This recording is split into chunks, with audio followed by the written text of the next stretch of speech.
Rahim. In this lecture, we will have to study about the effect of load changes on synchronous generator. And here, the synchronous generator is operating alone. Actually, there are no generators that are connected with this synchronous generator. Normally power plant में multiple generators parallel में लगे होते हैं, लेकिन इस यहाँ पे हम सिर्फ सिंक्रोनस जनरेटर ऑपरेटिंग लॉन को स्टडी करेंगे और हम देखेंगे कि अगर उसके ऊपर आप लोड को चेंज करेंगे तो क्या इफ़ेक्ट होगा। नॉर्मली जब आप किसी भी जनरेटर के ऊपर जो है वो लोड बढ़ाते हैं तो एक्चुअली आप वहाँ से ज़्यादा पावर जो है वो लेने की कोशिश करते हैं। तो an increase in load is actually an increase in the real और reactive power drawn from the generator. So यहाँ पे जो इंटरनली इंड्यूस्ड ईएमएफ है that was represented by EA. So आपका जो ई ए है इंटरनली इंड्यूस्ड ईएमएफ जो ई ए है वो कांस्टेंट रहेगा। वो कांस्टेंट इस वजह से रहेगा क्योंकि we know that E A will be constant because E A is equal to K phi omega. सो जब आप जनरेटर पे लोड बढ़ाते हैं तो आपका फ्लक्स जो है इसका लोड के साथ कोई रिलेशन नहीं है, इसका ओमेगा के साथ कोई रिलेशन नहीं है। सो आपका जो ई ए है वो कांस्टेंट रहेगा। ठीक है। एक्चुअली आपका जो power converted from mechanical to electrical that is जो आउटपुट पावर की हम बात नहीं कर रहे, that is the power that is converted from mechanical to electrical is 3 I A cos that was cos gamma, where gamma was the angle between E and IA. Previous lecture में हम लोगों ने इन चीज़ को देखा था। So this is the power converted. ठीक है। सो यहाँ पे ई ए जो है ई ए ये तो नहीं बढ़ेगा क्योंकि E A depends upon flux and it depends upon the omega.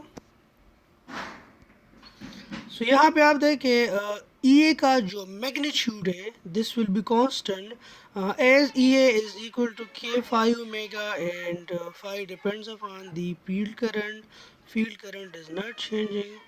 So if more load is added at the same power factor then what will happen, IA will increase but remain at the same angle theta with V phi as before। ठीक है। यहाँ पे आप देखें इस equation के मुताबिक आपका जो कन्वर्टेड पावर है that is 3 EA cos gamma। So actually आपका पावर जो है जब आप लोड बढ़ाएंगे तो आपका पावर जो है वो बढ़ेगा, इन जनरेटर से ज़्यादा पावर आप ड्रा करेंगे।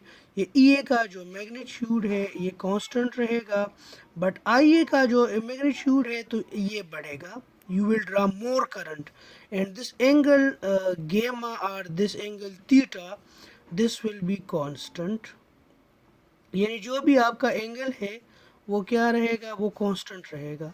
So let's see these things from the phasor diagram. Okay.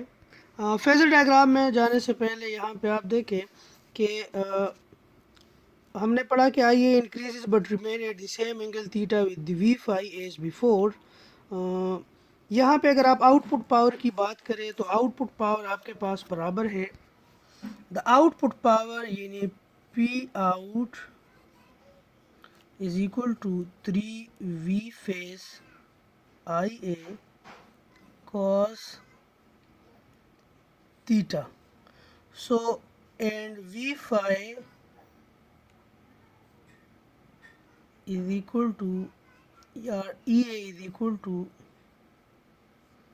V phi plus IA RA plus JXSIA. So in example 4.1 we have seen that RA is very small as compared to XA, as RA is very small there and XS is very greater. So we can approximate that E is equal to V phi plus J I A X S. So यहाँ पे आप देखें E ए का magnitude जो है, magnitude of E A,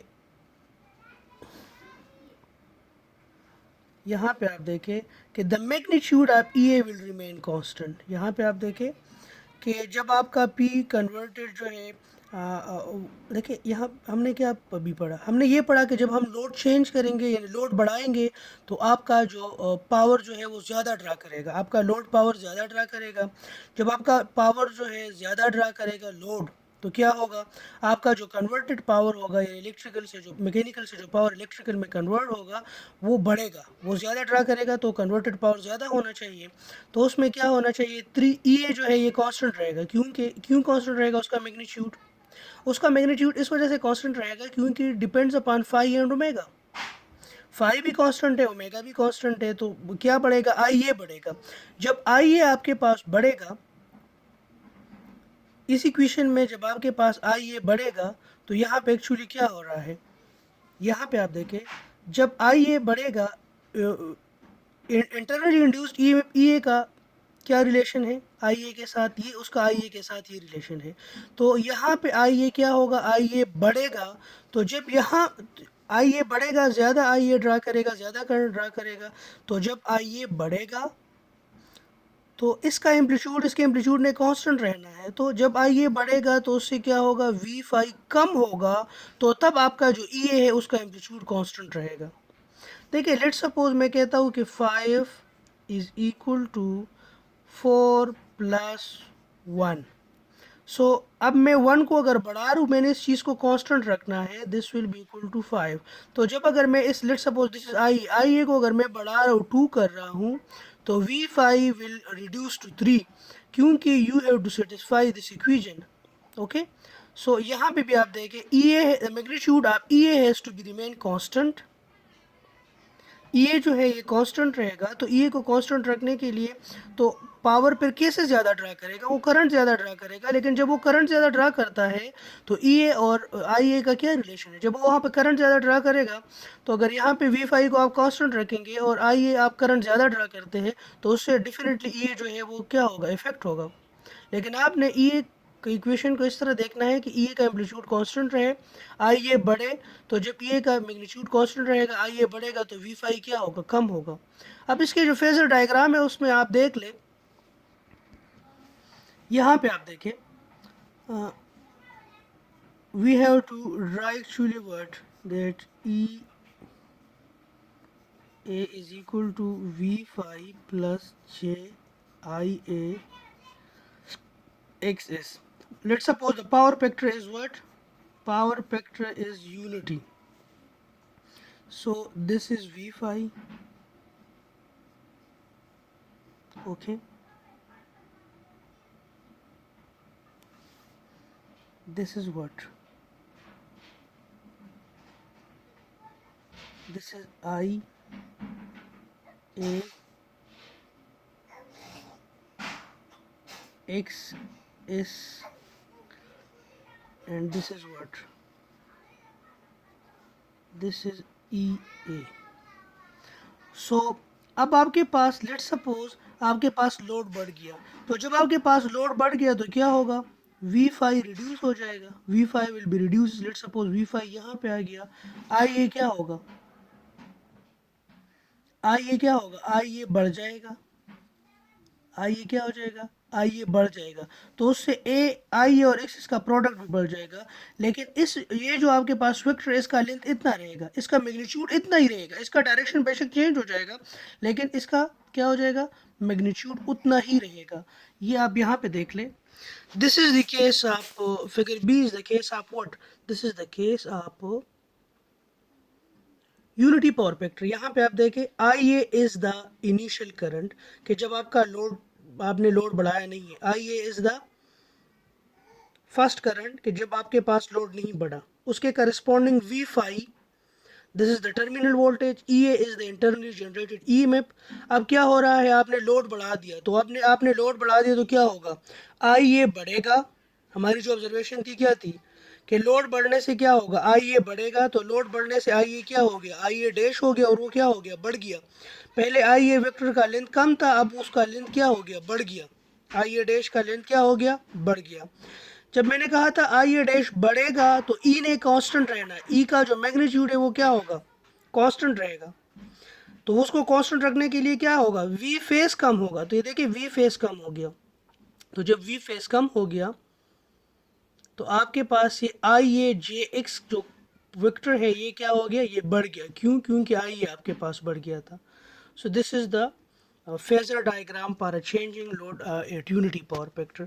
This is for the lagging power factor. Lagging power factor में क्या है, this is v phi, ये आपके पास this is V phi before load is increase, ठीक है।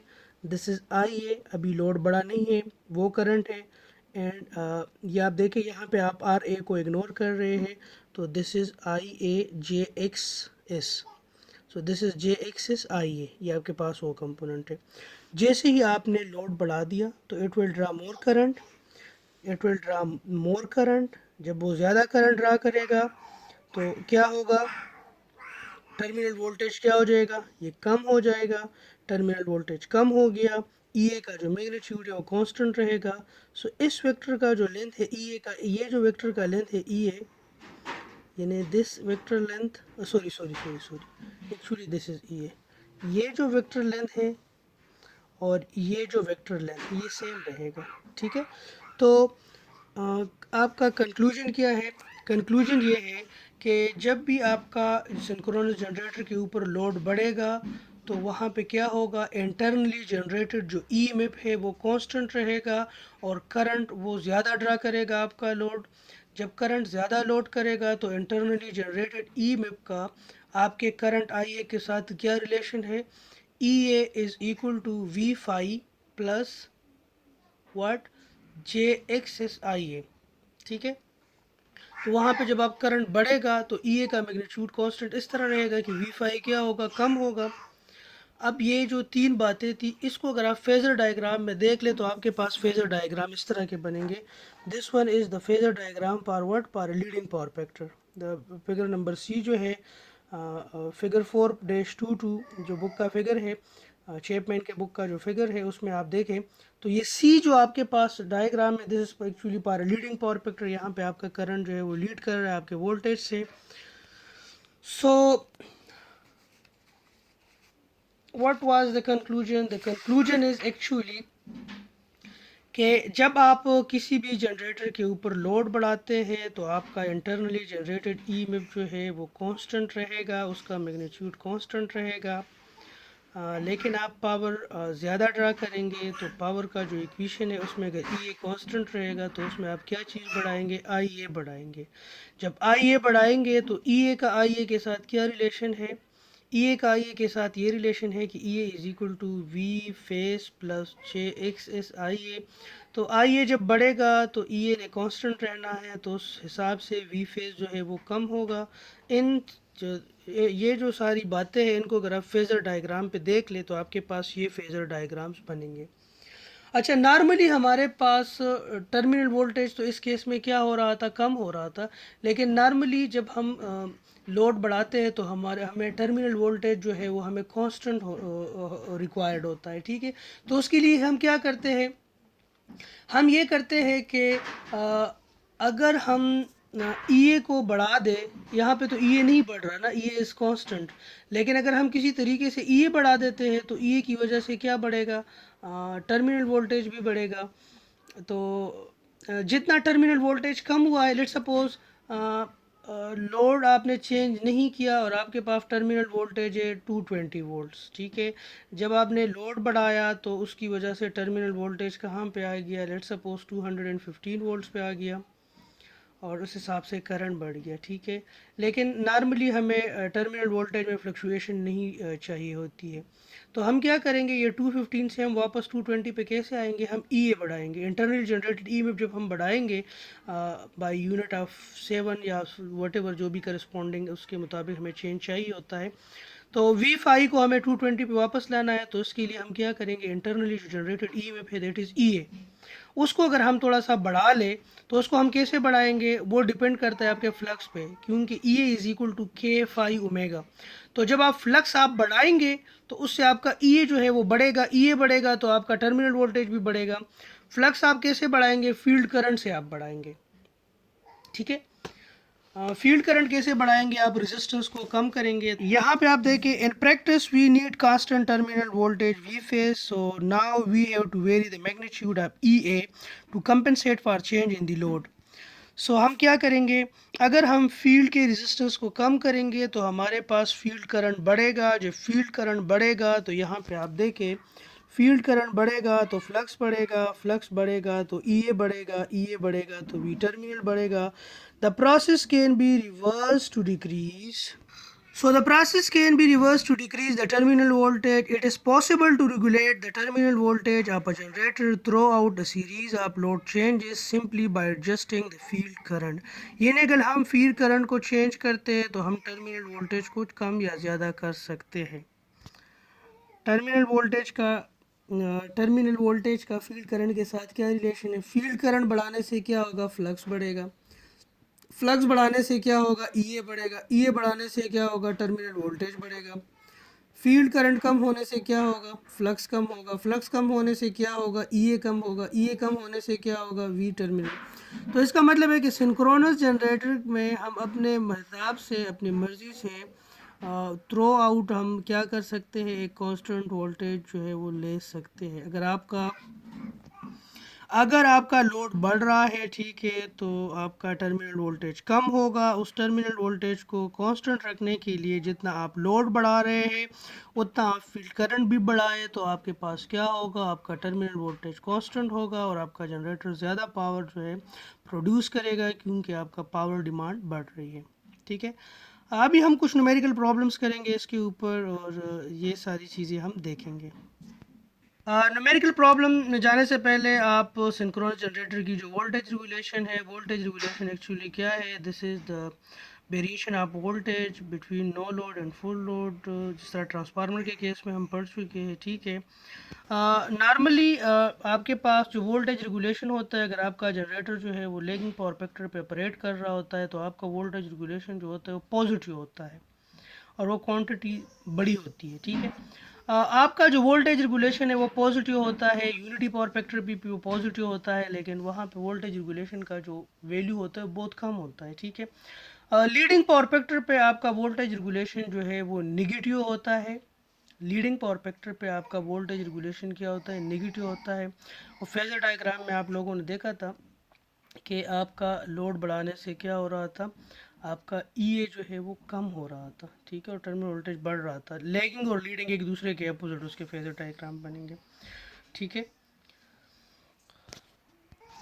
सो हम 3 एग्जाम्पल प्रॉब्लम्स करेंगे। The following 3 problem illustrate simple calculation involving voltage current and power flows in synchronous generator.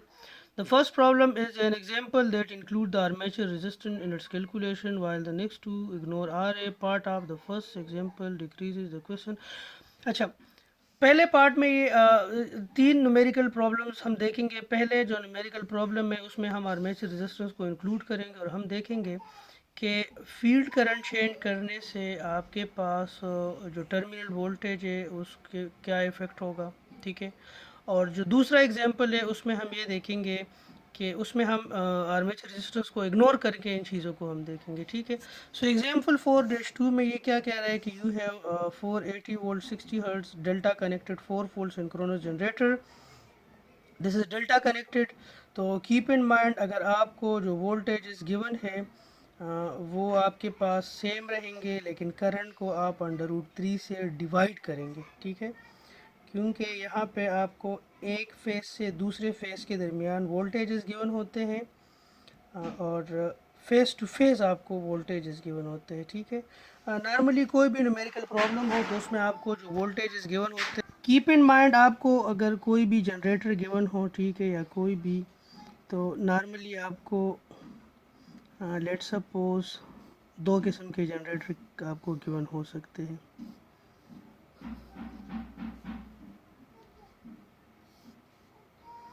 Delta connected generator, तो delta connected generator में क्या होगा, plus minus minus plus minus plus, this is a delta connected generator. तो आपको जो numerical में voltage given होता है, आपके पास ये वोल्टेज होता है, this is V phase is equal to V line, यानी आपको ये एक फेज और दूसरे फेज के दरमियान वोल्टेज गिवन होता है, और आपको जो करंट गिवन होता है वो भी एक फेज से लेकर दूसरे फेज के दरमियान।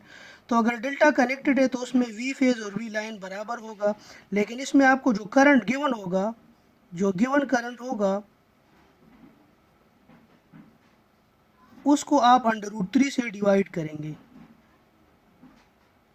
उसको आप गिवन करंट को क्या करेंगे, आप √3 से गिवन करंट को आप √3 से डिवाइड करेंगे, तो फिर आप कैलकुलेशन करेंगे, क्योंकि कैलकुलेशन के लिए हमें फेस करंट हमें फेस करंट और फेज वोल्टेज को देख के हम कैलकुलेशन करते हैं, ठीक है। यानी एक फेज और दूसरे फेज के दरमियान जो करंट होगा उसको देख के हम कैलकुलेशन नहीं करेंगे, ठीक है। सो डेल्टा कनेक्टेड, सिंपल ये बस ये रूल याद रखिए कि अगर आपको डेल्टा कनेक्टेड का न्यूमेरिकल गिवन हो तो वहाँ पे जो वोल्टेज आपको गिवन होता है उसको आप एज इट इज़ यूज़ करेंगे, और करंट को आप किस चीज़ से डिवाइड करेंगे, √3 से डिवाइड करेंगे। अगर आपका जनरेटर जो है वो वाई कनेक्टेड है तो वहाँ पे जो गिवन वोल्टेज होगा उसको आप √3 से डिवाइड करेंगे, ठीक है। नॉर्मली आपको पास यही होता है कि आप उसको √3 से डिवाइड करेंगे और आपका जो करंट है वो एज इट इज़ रहेगा, क्योंकि वाई कनेक्टेड में नॉर्मली जो आपके न्यूमेरिकल प्रॉब्लम्स होते हैं उसमें आपको वन फेज से लेकर दूसरे फेज तक का वोल्टेज गिवन होता है, और वहाँ पे जो करंट होता है वो गिवन होता है। लेकिन जब हम न्यूमेरिकल प्रॉब्लम सॉल्व करते हैं तो हम एक फेज और न्यूट्रल के दरमियान, ठीक है, एक होता है आपके पास फेज वोल्टेज, एक होता है लाइन वोल्टेज। लाइन वोल्टेज आपके दो लाइंस के दरमियान, ठीक है, दो फेजेस के दरमियान जो वोल्टेज होता है उसको हम लाइन वोल्टेज कहता है। फेज और न्यूट्रल के दरमियान जो वोल्टेज है उसको हम एक फेज वोल्टेज कहते हैं, ठीक है। तो नॉर्मली हमारे जो कैलकुलेशंस होते हैं उसमें हम फेज वोल्टेज और फेज करंट को हम कैलकुलेट करते हैं, हमारी जो कैलकुलेशंस होते हैं न्यूमेरिकल प्रॉब्लम्स में। तो आपको नॉर्मली आपको गिवन होते हैं लाइन वोल्टेजेस और लाइन करंट। तो अगर आपके पास डेल्टा कनेक्टेड है तो उसमें वी लाइन और वी फेज बराबर होगा, वहाँ पे कोई √3 से डिवाइड करने की ज़रूरत नहीं है डेल्टा कनेक्टेड के केस में। और वहाँ पे आप करंट जो है वो आप √3 से डिवाइड करोगे, क्योंकि वहाँ पे जो करंट आपको गिवन होता है वो लाइन करंट होता है, लेकिन उससे आपने क्या निकालना होता है, फेस करंट निकालना होता है, तो इस वजह से आप √3 से डिवाइड करोगे। इसी तरह अगर आपको वाई कनेक्टेड जनरेटर गिवन हो तो वाई कनेक्टेड जनरेटर में आपको गिवन होगा line to line voltage given होगा, तो उससे फेज वोल्टेज निकालने के लिए आप क्या करोगे, √3 से वोल्टेज डिवाइड करोगे, और करंट जो है वो एज इट इज रहेगा, ठीक है, उसको आप √3 से डिवाइड नहीं करोगे, क्योंकि वाई कनेक्टेड के केस में आपका जो फेज करंट है और आपका जो लाइन करंट है वो क्या होगा, बराबर होगा। सो यहाँ पे आप देखिए आपको इसका सिंक्रोनस रिएक्टेंस जो है वो गिवन है, दैट इज़ 0.1 ओहम। आपको ओपन सर्किट कैरेक्टरिस्टिक कर्व जो है वो भी गिवन है, यानी आपको ये बताया गया है कि अगर आप इतना फील्ड करंट रखेंगे तो आपके पास इतना टर्मिनल वोल्टेज आएगा, ठीक है। ये आपके पास उसका जनरेटर जो है वो लैगिंग पावर फैक्टर पे है, और आपके पास वो इतना करंट ड्रा कर रहे हैं, I A is equal to 692.8 with an angle -36.87, ठीक है। ये उसका पावर फैक्टर भी आपको गिवन है। आर्मेचर रेजिस्टेंस आपको गिवन है, that is 0.015 ohm at full load. The machine supplies 1200 ampere 8.8 power factor lagging. Under full load condition, the friction and windage losses are 40 kilowatt and the core losses are 30 kilowatt. Ignore any field current loss. ये आपको given data है कि आपका जो machine है ये delta connected है और 1200 एम्पेयर जो करंट वो दे रहा है। तो ये आपको कौन सा करंट गिवन है, actually this is line current, तो आपने इससे फेस करंट निकालना है, इसको √3 पे डिवाइड करोगे। वोल्टेज जो गिवन है वो तो वही है, ठीक है।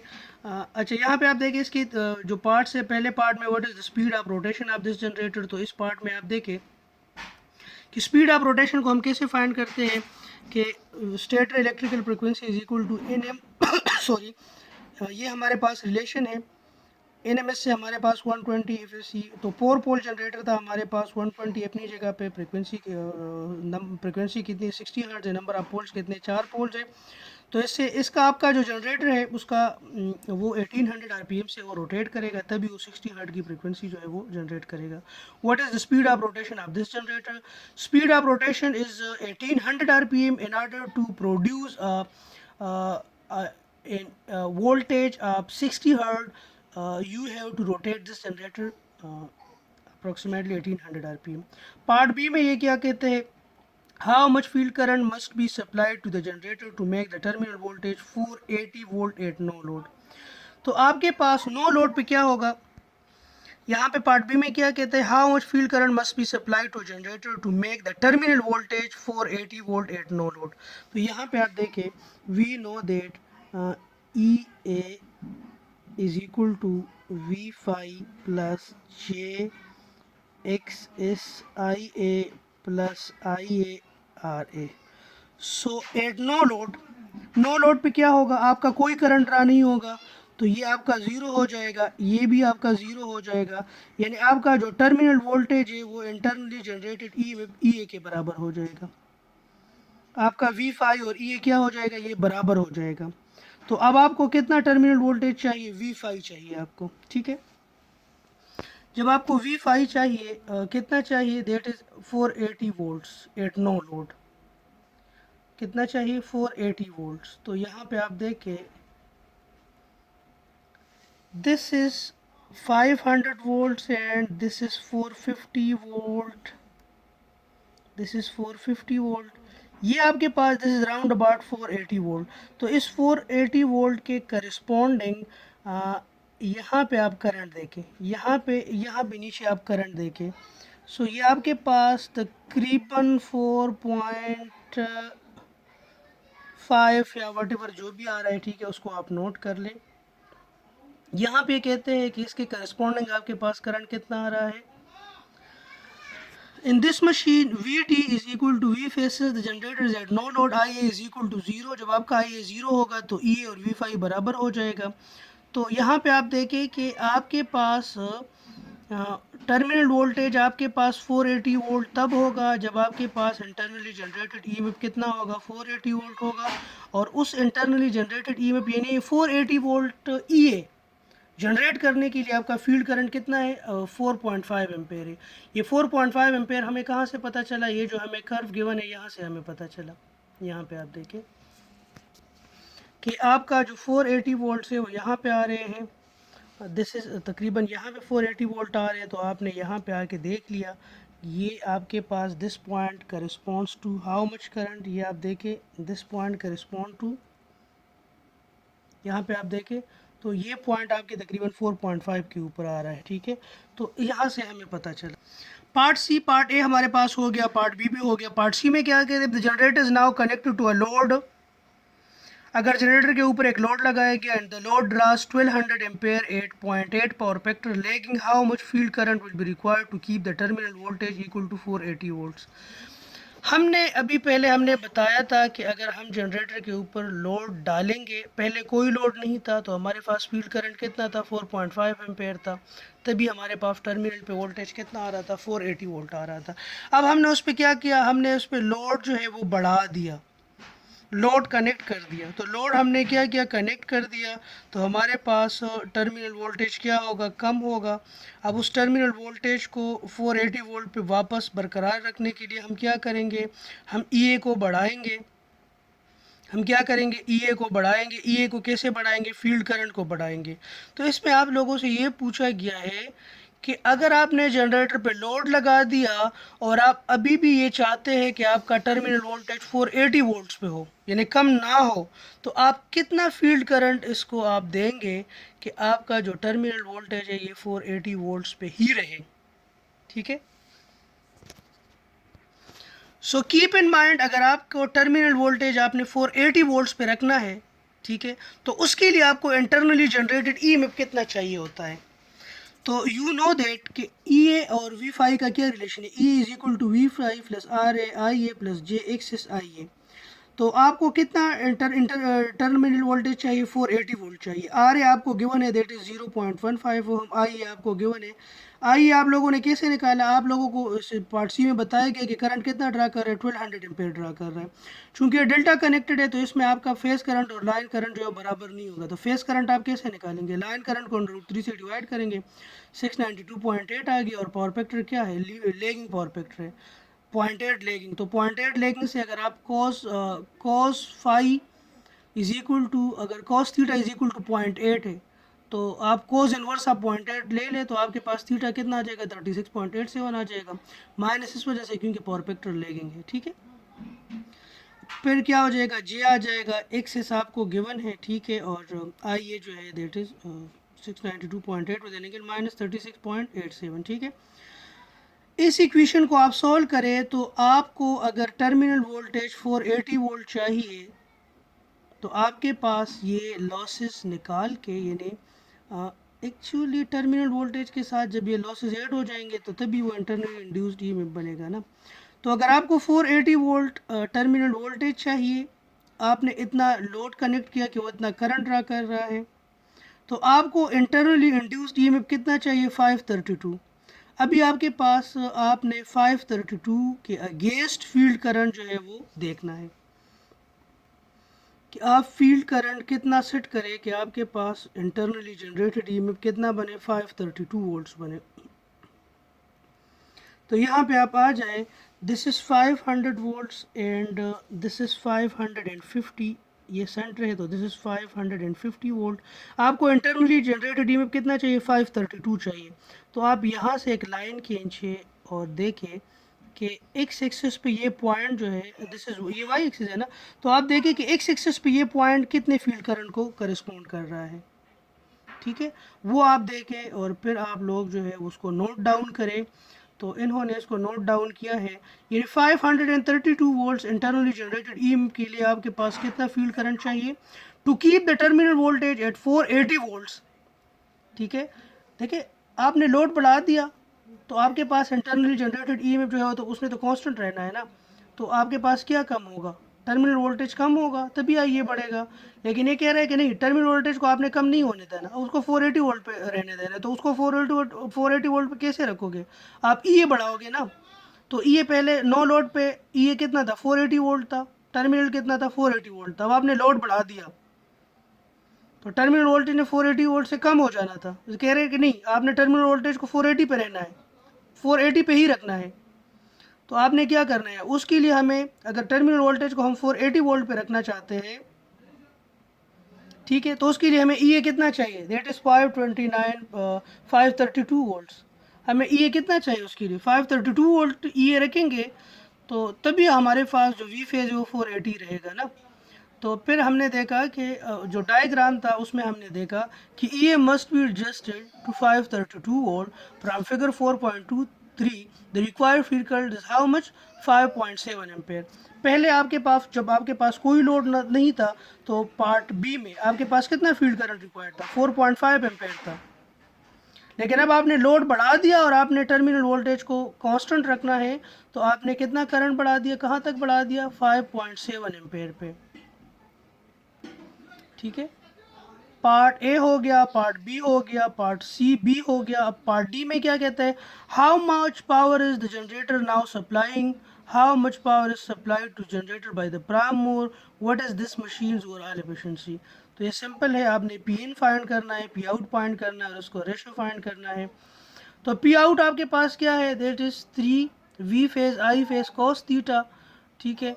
सो आप 3 और वी फेज क्या है, दैट इज 480 वोल्ट। सॉरी, अगर आप लाइन से आप कैलकुलेट करना चाहते हैं तो √3 वी लाइन आई लाइन, ठीक है। अगर आप फेज से कैलकुलेट करना चाहते हैं तो आप क्या करेंगे, 3 V phase I phase cos theta. आपकी मर्जी है, आप इस तरह करें कि 3 multiply by 480 multiply by phase current आपके पास कितना है, दैट इज 692.8 एम्पेयर। आपकी मर्जी है कि आप 3 मल्टीप्लाई बाई 480 मल्टीप्लाई बाई 692 ये करना चाहते हैं, या आप लोग √3 multiply by 480 multiply by 1200 ampere cos 36 ये करना चाहते हैं, ठीक है, वहाँ पावर फैक्टर सेम ही रहेगा। तो आपका पी आउट कितना है, 7.798 है। आपके लॉसेस कितने हैं, आउटपुट के साथ लॉसेस जो है ऐड करें, इलेक्ट्रिक लॉसेस जो है वो आप 3IA² से कैलकुलेट करें। तो 3IA² जो है वो 692.8 एम्पेयर हो गया, ये आपने कैलकुलेट कर दिया। बाकी कोर लॉसेस और मैकेनिकल और स्ट्रे लॉसेस आपको गिवन है, तो आपने इनको अपने आउटपुट पावर के साथ ऐड करना है, तो आपके इनपुट पावर आ जाएगा। अब आपके पास जो मशीन की ओवरऑल एफिशिएंसी है क्या है वो, आप आउटपुट पावर को इनपुट पावर के साथ डिवाइड करें, 100 के साथ मल्टीप्लाई करें, तो आपके पास एफिशिएंसी आ जाएगी। अब पार्ट ई में क्या कहा गया है, पार्ट ई में आप लोगों से पूछा गया है कि yes, if the generator's load were suddenly disconnected from the line, what would happen to its terminal voltage? देखिए, आपने फील्ड करंट पार्ट सी में आप लोगों ने इस तरह फील्ड करंट सेट किया था कि आपका इंटरनली जो जनरेटेड ईएमएफ था वो कितना था, 532 वोल्ट था, ठीक है, और लॉस और आपने लोड लगाया था, तो जब उसकी वजह से करंट फ्लो हो रहा था, करंट फ्लो की वजह से आपके सिंक्रोनस रिएक्टेंस के ऊपर ड्रॉप हो रहा था, आपके आर्मेचर रेजिस्टेंस के ऊपर ड्रॉप हो रहा था, तो टर्मिनल पे आपको कितना वोल्टेज मिल रहा था, 480 वोल्ट मिल रहा था। अब सडनली अगर आप लोड हटा देते हैं तो आपका जो इंटरनली जो जनरेटेड ईएमएफ है वो आपका टर्मिनल वोल्टेज के बराबर हो जाएगा, क्योंकि जब आपने लोड हटा दिया तो आपके पास कोई करंट फ्लो नहीं करेगा, कोई करंट फ्लो नहीं करेगा, तो आपके पास सिंक्रोनस रिएक्टेंस के ऊपर जो वोल्टेज ड्रॉप था और रेजिस्टेंस के ऊपर जो वोल्टेज ड्रॉप था वो ख़त्म हो जाएगा। तो आपका जो सारा का सारा इंटरनली जनरेटेड ईएमएफ था वो कहाँ पे आ जाएगा, वो आपके टर्मिनल्स पे ही आ जाएगा, ठीक है। Finally, suppose the generator is connected to a load drawing 1200 ampere 0.8 power factor leading, how much field current would be required to keep VT at 480 volt, ठीक है। पार्ट एफ में आप लोगों से ये पूछा गया है कि पावर फैक्टर लीडिंग हो गया, तो जब आपका पावर फैक्टर लीडिंग हो गया तो पहले आपने कोस माइनस देखे, आपने क्या करना है, आपको कितना ई चाहिए, इंटरनल जनरेटेड ईएमएफ कितना चाहिए, ठीक है, कि आपने फेज वोल्टेज को 480 वोल्ट पे रखना है और आप करंट कितना ड्रा कर रहे हैं, 1200 एम्पेयर लीडिंग पावर फैक्टर पे ड्रा कर रहे हैं, तो 1200 एम्पेयर को √3 से डिवाइड करें, लीडिंग के लिए एंगल कितना हो जाएगा, 36 आ जाएगा। तो अगर आपको फेज वोल्टेज 480 वोल्ट्स रखने हैं तो उसके लिए इंटरनली जो जनरेटेड ईएमएफ है वो कितना होना चाहिए, 451 वोल्ट होना चाहिए। तो आपके पास जो ये डायग्राम है यहाँ पे आप देखें कि आपके पास ई जो है वो 451 कौन से फील्ड करंट पे होगा, यहाँ पे आप देखें, यहाँ पे आप देखें 451 वोल्ट्स, तो this is 400 and this is, यहाँ पे आप देखें दिस इज 400 वोल्ट्स और आपको 450 पे, तो 450 पे आप फील्ड करंट देख ले, दिस अप्रोक्सीमेटली 4 एम्पेयर। तो अगर आपका पावर फैक्टर जो है वो लीडिंग पावर फैक्टर है, ठीक है, तो आपको कितना करंट चाहिए, 4.1 या 4 एम्पेयर, ठीक है। इस न्यूमेरिकल में हमने क्या किया, इस न्यूमेरिकल में हमें पहले बताया गया था कि आपका कोई लोड कनेक्टेड नहीं है और आपको टर्मिनल वोल्टेज कितना चाहिए, 480 वोल्ट चाहिए। तो जब आपका लोड कनेक्टेड नहीं है, यहाँ पे आप देखिए ये हमने सिंक्रोनस जनरेटर का जो इक्विवेलेंट मॉडल हमने ड्रा किया था कि यहाँ पे ये इंटरनली जनरेटेड ईएमएफ है, ये आपके पास आर ए है, दिस इज एक्सिस। तो जब पहले पार्ट पे आपको ये बताया गया था कि हमारे पास टर्मिनल वोल्टेज कितना है, दिस इज 480 वोल्ट्स और कोई लोड कनेक्टेड नहीं है, तो जब कोई लोड कनेक्टेड नहीं है तो यहाँ पे कोई करंट फ्लो नहीं करेगा, तो आपका ये जो वोल्टेज है ये भी कितना होगा, 480 वोल्ट होगा। क्योंकि देखिए इस पे आप के वी रिप्लाई करें तो E A is equal to वर्ट V phi plus I A R A plus I A J X S. तो आपके पास कोई लोड कनेक्टेड नहीं है तो ये ओपन सर्किट होगा, इसमें कोई करंट फ्लो नहीं होगा, तो ये भी ज़ीरो हो जाएगा, ये भी ज़ीरो हो जाएगा। तो आपका जो ई ए है वो किस चीज़ के बराबर हो जाएगा, वी फाई के बराबर हो जाएगा। तो आपको जो टर्मिनल वोल्टेज था वो कितना था, 480 वोल्ट चाहिए था, तो आपको आपका जो ई है वो भी 480 होना चाहिए। तो इस 480 के करस्पॉन्डिंगली हमने फील्ड करंट देखा, हमने देखा कि इस 480 के वोल्ट के करस्पॉन्डिंग हमें कितना फील्ड करंट रिक्वायर्ड है, दैट इज़ तकरीबन 4.5 एम्पेयर रिक्वायर्ड है। फिर हमने कहा कि अगर यहाँ पे आप एक लोड कनेक्ट कर देते हैं, आप लोग क्या कनेक्ट कर लेते हैं, this is E A, this is R A, this is X S, ठीक है। यहाँ पे आपने एक लोड कनेक्ट किया और वो लोड जो था वो लेगिंग लोड था, और वो 692 पॉइंट, लेट सपोज कोई भी इतना एम्पेयर करंट ड्रा कर रहा था, और उसका पावर फैक्टर जो था 0.8 लेगिंग था। ठीक है, तो इस पे हमने केवीएल अप्लाई किया और हमने देखा कि यहाँ पे वी फेस कितना रिक्वायर्ड होगा, और हमें ये भी बताया गया है कि आपका वी फेस कितना होना चाहिए। वी फेस आपका 480 होना चाहिए।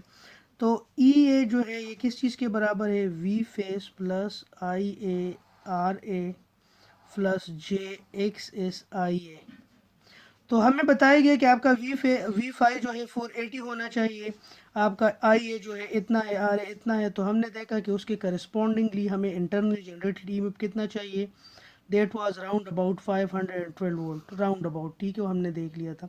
तो फिर हमने देखा कि हमें अगर इंटरनली जनरेटेड ईएमएफ जो है वो 512 वोल्ट रिक्वायर्ड है, तो हमें उसके लिए कितना फील्ड करंट चाहिए, वो हमने वहाँ पे देखा, और तकरीबन 5.7 एम्पेयर उसके लिए हमें चाहिए था।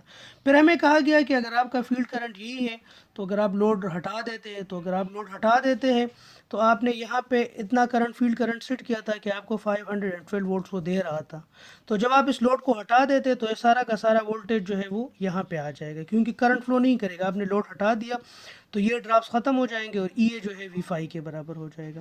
फिर आपको कहा गया कि अब इस तरह करें कि आपका जो पावर फैक्टर है वो लीडिंग हो गया। अगेन सेम करंट वो ड्रा कर रहे हैं, लेकिन पावर फैक्टर क्या हो गया, लीडिंग हो गया। तो आपने अगेन फिर आपने ई ए कैलकुलेट किया, जो आपके पास ई ए आ गया था, और आपको बताया गया था कि वी फाई को आपने 480 वोल्ट पे रखना है, तो उसके अगेंस्ट आपके पास ई ए 451 आ गया।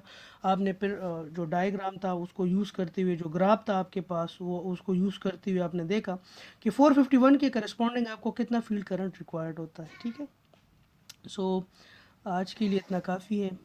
ज़िंदा रहे इंशाल्लाह, तो नेक्स्ट लेक्चर में डिस्कस करेंगे आगे के जो मेडिकल प्रॉब्लम्स। ओके जी, अल्लाह हाफिज़।